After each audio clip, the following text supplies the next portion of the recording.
Assalamualaikum warahmatullahi wabarakatuh. Alhamdulillahirrabbilalamin. Hari ini Allah kembali mempertemukan kita dalam video pembelajaran mata pelajaran Bahasa Indonesia. Kali ini Mas dan Mbak yang solih dan solihah akan menyimak video pembelajaran tentang petunjuk pengisian formulir.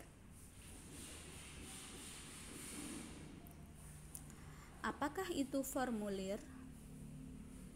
Formulir adalah daftar isian yang harus diisi dan dilengkapi dengan data yang benar. Bentuk formulir berbeda-beda, namun ada beberapa data yang selalu ada dalam formulir. Misalnya, nama lengkap, alamat lengkap, sekolah, dan lain-lain. Berikut ini Ustazah tampilkan beberapa contoh formulir. Yang pertama yaitu formulir pendaftaran. Digunakan jika kita akan mengikuti suatu kegiatan atau masuk sekolah. Di sini dicontohkan formulir pendaftaran anggota ekstrakurikuler tilawah. Kita perlu mengisikan nama, tempat dan tanggal lahir, jenis kelamin, alamat, nama orang tua, bahkan nomor HP orang tua. Kita juga perlu menuliskan nama terang kita dan tanda tangan kita di bagian bawah. Selanjutnya yaitu kartu anggota. Kartu anggota bisa kita miliki jika kita mengikuti suatu kegiatan. Di sini dicontohkan kartu anggota seorang pramuka. Yang akan tertera di kartu anggota adalah nama, tempat tanggal lahir, sekolah, agama, dan alamat rumah. Selanjutnya yaitu formulir pengiriman barang.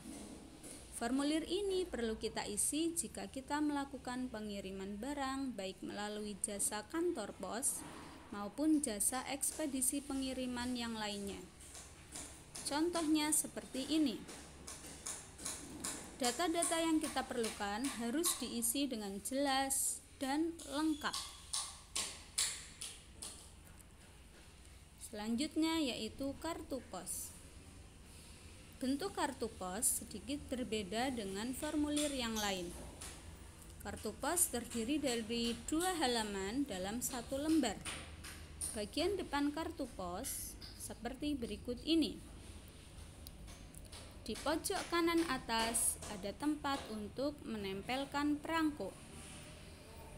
Di bawahnya kita perlu menuliskan nama dan alamat penerima. Kemudian di bawahnya lagi kita perlu menuliskan kode pos penerima. Di bagian sebelah kiri kita juga harus menuliskan nama dan alamat lengkap pengirim. Di bagian bawahnya kita juga harus menuliskan kode pos dari pengirim. Sedangkan tampak belakang, kartu pos merupakan lembaran kosong yang digunakan untuk menuliskan isi surat. Selanjutnya yaitu daftar riwayat hidup. Daftar riwayat hidup sangat diperlukan ketika kita mencari pekerjaan. Berikut ini isian yang harus diisi dalam daftar riwayat hidup, meliputi nama, tempat dan tanggal lahir, agama, alamat, pendidikan dari jenjang sekolah formal yang paling rendah, kemudian pengalaman kerja, dan juga perlu kita tambahkan nama terang dan tanda tangan di bagian bawah. Berikut ini contoh daftar riwayat hidup yang sudah terisi.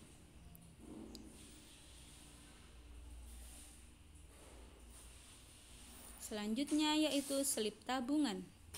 Slip tabungan perlu kita isi ketika kita mau menabung di bank.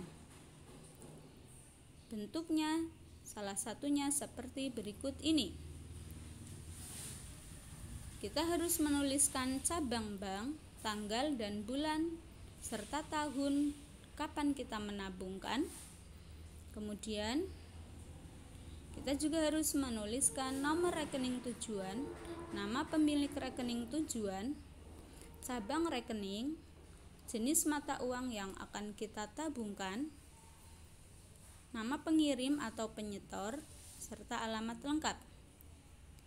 Di bagian sebelah kanan, kita perlu menuliskan jumlah uang dalam bentuk lambang bilangannya. Kemudian di bagian bawah kita perlu menuliskan jumlah uang yang kita tabungkan dalam bentuk nama bilangannya. Bagian paling bawah kita perlu menuliskan tanda tangan dan juga nama terang kita. Selanjutnya yaitu lembar kwitansi. Berikut ini contoh lembar kwitansi. Kolom nomor merupakan nomor berapakah kwitansi ini kita keluarkan. Kolom telah terima dari kita isi dengan nama penyetor atau orang yang membayarkan. Uang sejumlah kita isikan dengan jumlah uang yang dibayarkan dalam bentuk nama bilangannya. Kemudian tujuan pembayaran kita tuliskan di bagian bawahnya. Di bagian kanan bawah kita perlu menuliskan tempat dan tanggal pembayaran serta tanda tangan dan nama terang pembayar.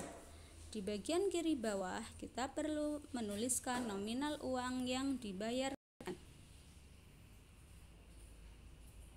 Nah, demikianlah beberapa contoh bentuk formulir serta cara pengisiannya.